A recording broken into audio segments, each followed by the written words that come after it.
أعوذ بالله من الشيطان الرجيم بسم الله الرحمن الرحيم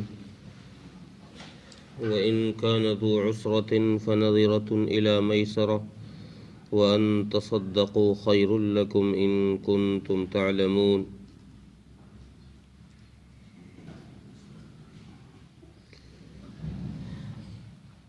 پچھلی آیتوں میں جو سود کے متعلق کچھ ضابطے اور قوانین بیان کیے گئے تھے، ان میں یہ تھا کہ سود انسان کے خون کو ایک قسم سے چوسنے کا نام ہے۔ انسان کے خون کے چوسنے کا نام، غریبوں کے خون کے چوسنے کا نام سود ہے۔ اس آیت میں اس کے بالمقابل اللہ تبارک و تعالیٰ نے، پچھلی آیتوں میں چونکہ سود خوروں کا انجام بیان کیا گیا تھا، اس آیت میں اللہ تبارک و تعالیٰ نے اس کے بالمقابل ان لوگوں کے متعلق بیان فرمایا ہے کہ جو غریبوں اور مسکینوں کے لیے کچھ وقت مہلت دے دیتے ہیں۔ محتاج لوگوں کو قرضہ دیا، پھر اس غریب کے پاس قرضے کی ادائیگی کا انتظام نہیں ہوا تو پھر اس کو اور مہلت دے دینا، یہ بڑی فضیلت کی بات قرآن کریم نے بتائی ہے۔ اور قرآن کریم میں اللہ تبارک و تعالیٰ نے یہ حکم بھی فرمایا ہے کہ اگر ہو سکے تو اس کو معاف ہی کر دو، یہ تمہارے لیے بہتر ہے۔ اگر کوئی ایسا غریب آدمی جس کو تم نے قرضہ دیا ہے، وہ قرض کے ادائیگی کے وقت اس قرض کو نہیں لوٹا سکتا، تم دیکھ رہے ہو کہ یہ تنگ دست ہے، محتاج ہے، غریب ہے، اس کے حالات صحیح نہیں ہیں، تو تم اس کو کچھ مہلت دے دو۔ اور اگر تمہارے پاس اللہ نے گنجائش رکھی ہے، وسعت رکھی ہے، تو اس کو وہ قرضہ ہی معاف کر دو، تو یہ تمہارے لیے بہتر۔ یہاں اس معاف کرنے کو اللہ تبارک و تعالیٰ نے فرمایا کہ معاف کرنا تمہارے لیے بہتر ہے، حالانکہ ظاہر میں تو نقصان نظر آ رہا ہے معاف کرنے میں۔ بھئی ایک تو بیاج تو معاف کیا ہی، جو اس پہ بیاج لگ رہا تھا وہ تو معاف ہی کیا، وہ تو چھوڑ دیا، اس کا حکم تو پہلے آ گیا کہ بھئی اب بیاج تو چھوڑ دو، مطلب بیاج۔ اب اللہ فرما رہے ہیں کہ جو اصل مال ہے، راس المال ہے، وہ بھی چھوڑ دو، اس میں تمہارا فائدہ ہے۔ اس میں فائدہ کہاں ہے؟ یہ تو نقصان ہو رہا ہے۔ حقیقت میں سود جو معاملہ ہے، سود خور جو لوگ ہوتے ہیں، یہ مفلسی کا فائدہ اٹھا کر جو غریب لوگ ہوتے ہیں، ان پر جب وقت آ جاتا ہے قرض کے دینے کا، تو یہ لوگ جاتے ہیں اور جا کر ان سے تقاضا کرتے ہیں، بھئی دو ہمارے پیسے۔ وہ کہتے جی ہے نہیں، بعد میں دے دیں گے۔ اچھا بعد میں دو گے؟ تو اب تک جتنا بیاج ہوا ہے، جتنا سود بنا ہے، اس سود کو حساب لگا کر کے اصل مال میں ایڈ کر دیتے ہیں کہ بھئی اب پہلے 10,000 تھے، 1,000 سود کے ہو گئے، اب تمہارے پاس قرض ہو گیا 11,000 کا، اگلے مہینے دو گے تو پھر 11,000 کا ہم بیاج لیں گے۔ تو ان کا کام تو یہ ہے کہ مفلسوں پر ظلم کر کر ان پر سود چڑھایا جائے، بیاج پر بیاج لیا جائے۔ لیکن احکم الحاکمین نے ضابطہ یہ بنا دیا کہ نہیں بھائی، کوئی غریب ہے تو اس کی غریبی کا مذاق مت اڑاؤ، اس کی غریبی سے تم فائدہ مت اٹھاؤ، بلکہ اس کی غریبی پر ترس کھاؤ، اس کو معاف کر دو، یہ تمہارے لیے بہتر ہے۔ جی بہتر کیوں ہے؟ ہمارا تو نقصان ہو رہا ہے۔ اس کی دو وجہ مفسرین نے لکھی ہیں۔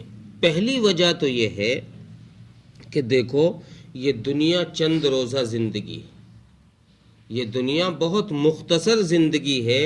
اس زندگی کے ختم ہونے کے بعد جو آخرت کی دوسری زندگی، دائمی زندگی اور ہمیشہ ہمیش کی زندگی شروع ہوگی، اس زندگی میں تمہیں جنت کی وہ نعمتیں، لازوال نعمتیں دی جائیں گی کہ جن کا تم نے تصور بھی نہ کیا ہوگا۔ یہاں تو یہ تھوڑا سا مال جا رہا ہے تمہارا، 1000 2000 لاکھ لاکھ 10 لاکھ جا رہے ہیں، یہاں یہ مال جا رہا ہے، اس تھوڑے سے مال کے بدلے میں اللہ تمہیں جنت کی دائمی اور ہمیشہ کی نعمتوں سے مالا مال کر دے۔ پھر تمہیں پتہ چل جائے گا کہ اس مال کا چھوڑنا بہتر تھا کہ نہیں تھا، وہ مال ان کو صدقہ کر دینا، ان کو معاف کر دینا، یہ بہتر تھا کہ نہیں تھا۔ دوسری وجہ یہ فرمائی کہ جو آدمی صدقہ اور خیرات کر دیتا ہے، اس طرح غریبوں کو معاف کر دیتا ہے، غریبوں پر صدقہ کر دیتا ہے، تو ایسے آدمی کے مال میں اللہ تبارک و تعالی برکتیں عطا فرما دیتے ہیں۔ برکتیں کیسے؟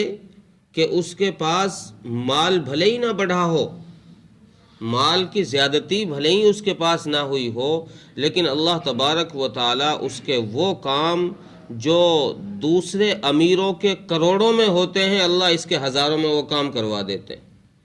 جو دوسرے لوگوں کے پیسوں میں کام نہیں ہوتے، اس کے فری میں وہ اللہ وہ کام کرا دیتے۔ اللہ اس کو ہاسپٹلوں کے چکروں سے بچا دیتے ہیں، بیماریوں سے اسے محفوظ کر دیتے ہیں، تھانے اور تحصیلوں میں جانے سے اسے روک دیتے ہیں۔ اللہ اس کے ایسے حالات بناتے ہیں کہ یہ ان چکروں میں پڑتا ہی نہیں۔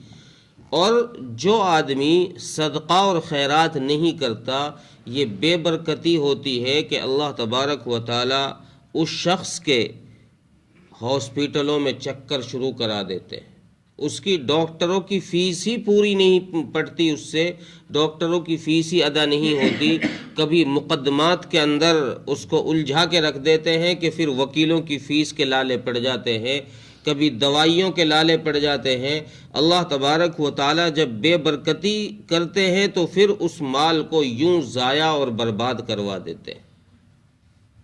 تو اللہ تبارک و تعالی کی طرف سے صدقہ کرنے سے یہ بھی نفع ہوتا ہے کہ اللہ تبارک و تعالی ان حالات سے بچا لیتے ہیں، بیماریوں سے بچا لیتے ہیں، پریشانیوں اور مصیبتوں سے بچا لیتے ہیں۔ تو یہ صدقہ کرنا یہ بہتر اللہ تبارک و تعالی نے اس لیے فرمایا کہ دنیا میں بھی تمہارے لیے بہتر ہے کہ ہم تمہاری ان حالات سے حفاظت کر لیں گے، کورٹ کچہریوں سے، ڈاکٹروں سے، اور آخرت میں بھی تمہارے لیے بہتر ہے کہ وہاں ہم تمہیں لازوال اور ابد الآباد کی ہمیشہ کی زندگی میں ایسی نعمتیں دیں گے جو ہمیشہ ہی تمہارے ساتھ رہیں گی، کبھی تمہارا ساتھ نہیں چھوڑیں گی۔ اور حدیث میں بھی ایسے مفلس شخصوں کے لیے مہلت دینے کی بڑی فضیلتیں آئی، بہت ساری احادیث ہیں کہ طبرانی کے اندر ایک روایت ہے کہ رسول اللہ، اور بھی کئی کتابوں میں یہ روایت ہے کہ رسول اللہ صلی اللہ علیہ وسلم نے ارشاد فرمایا کہ جو شخص یہ چاہے کہ قیامت کے دن میرے سر پر اللہ کی رحمت کا سایہ ہو، جبکہ اس دن اس سائے کے علاوہ کوئی اور سایہ ہی نہیں ہوگا، تو اس شخص کو چاہیے کہ مفلسوں اور غریبوں کو مہلت دے دیا کرے یا ان کو معاف کر دیا کرے۔ جن کو اس نے قرضہ دے رکھا ہے، غریب اور مفلس لوگوں کو، یا تو ان کو قرض کی ادائیگی کے لیے ٹائم دے دے کہ بھائی چلو اب نہیں ہے تو بعد میں دینا، اب نہیں ہے تو بعد میں دے دینا، ان کو ٹائم دے دے، یا پھر اللہ نے تجھے وسعت دے رکھی ہے، تیرے پاس مال ہے تو تو ان کو معاف کر دے، بھائی چلو کوئی نہیں، میں نے اللہ کے لیے تجھے معاف کر دیا، اب تجھے دینے کی کوئی فکر نہیں۔ ایک دوسری حدیث میں ہے کہ صدقہ کرنے سے مصیبتیں اور بلائیں یہ دور کر دی جاتی۔ حضرت ابو ہریرہ کی ایک روایت ہے کہ رسول اللہ صلی اللہ علیہ وسلم نے ارشاد فرمایا کہ جب تم کسی مفلس کو صدقہ دیتے ہو، قرضہ دیتے ہو، تو تمہیں اس قرض کے ادائیگی کے وقت تک روزانہ اتنے پیسے صدقہ کرنے کا ثواب ملتا ہے جتنا تم نے اس کو قرضہ دیا، جتنا تم نے اس غریب کو قرضہ دیا ہے اتنے پیسے تمہیں صدقہ کرنے کا ثواب ملتا رہے گا۔ اور جب وقت میعاد آئے گا تم نے 1 مہینے کا وقت دیا کہ بھئی 1 مہینے تک کے لیے میں تمہیں ادھار دے رہا ہوں. اب جب وہ 1 مہینہ پورا ہوا اور وقت معین آ گیا ہے، وقت میعاد آ پہنچا ہے، اب اس غریب کے پاس پھر اس پیسے کا انتظام نہیں ہو پایا کہ وہ تمہارا قرضہ ادا کر دے، تو اب تم اس کو اگر اور مہلت دے دو گے تو تمہیں 2 گنا صدقہ کرنے کا ثواب ملے گا. جتنے پیسے تم نے 1000 دیے ہیں تو تمہیں 2000 صدقہ کرنے کا ثواب ملتا رہے گا، اتنے تم اس کو مہلت دیتے رہو گے. اور بھی احادیث میں کئی فضیلتیں اس کی ذکر فرمائی ہیں کہ غریب اور مسکین اور محتاج کو اس کے قرض کی ادائیگی میں مہلت دے دے. ایک صحیح مسلم کے اندر ایک روایت ہے کہ فرشتے نے ایک شخص کی روح قبض کی. حضرت اسرائیل نے ایک شخص کی روح نکالی اور اس روح کو نکال کر جب لے کر گئے تو اس روح سے جب سوال جواب ہوئے، اس روح سے پوچھا کہ تم نے کوئی نیکی کی ہے؟ تو اس روح نے جواب دیا کہ میں نے تو کوئی نیکی نہیں کی. یاد کر لو تم نے کوئی نیکی کی ہو. اس نے پھر دماغ دوڑایا تو اس نے کہا کہ جی میں نے کوئی نیکی نہیں کی. فرشتوں نے اس سے پھر کہا کہ نہیں، اور سوچو، اپنی زندگی میں تم نے کوئی خیر کا کام کیا ہو، کوئی بھلائی کی ہو، کسی کے ساتھ کوئی نیکی کا معاملہ کیا ہو. اس نے پھر سوچا، غور کیا تو اس کو خیال آیا. اس نے کہا جی ہاں، میں نے کوئی نیکی تو نہیں کی لیکن ایک کام میں کیا کرتا تھا. اللہ نے میں مالدار تھا، مجھے وسعت دے رکھی تھی، میرے پاس مال اچھا خاصا تھا اور میں لوگوں کو قرضے دیا کرتا تھا. کوئی مانگنے آتا، جی 1000 روپے چاہیے، لو بھائی. جی 1,00,000 چاہیے، لو بھائی. میرا کام یہ تھا کہ اللہ نے جو مال مجھے دیا تھا میں اس مال کو اپنے پاس سمیٹ کے رکھتا نہیں تھا، میں لوگوں میں اس کو تقسیم کرتا رہتا تھا. کوئی ضرورت مند آ گیا، اس کو قرضہ چاہیے، میں نے اس کو قرضہ دے دیا. اب اس قرضے میں میرا دستور، میری حالت یہ تھی کہ جو ٹھیک ٹھاک لوگ تھے، کھاتے پیتے جو ٹھیک ٹھاک لوگ تھے، میں ان کو تو قرضے کی ادائیگی میں مہلت دیا کرتا تھا. جسے مجھے دیکھتا تھا کہ بھئی ہاں اس کے پاس ہے انتظام، یہ آدمی ٹھیک ٹھاک ہے، تو میں اس سے کہتا چل بھئی اب تیرے پاس نہیں ہوا تو 1 مہینے رک کے دے دیو، 10 دن بعد میں دے دیو میرا قرضہ. تو ایسے لوگوں کو میں مہلت دیا کرتا تھا.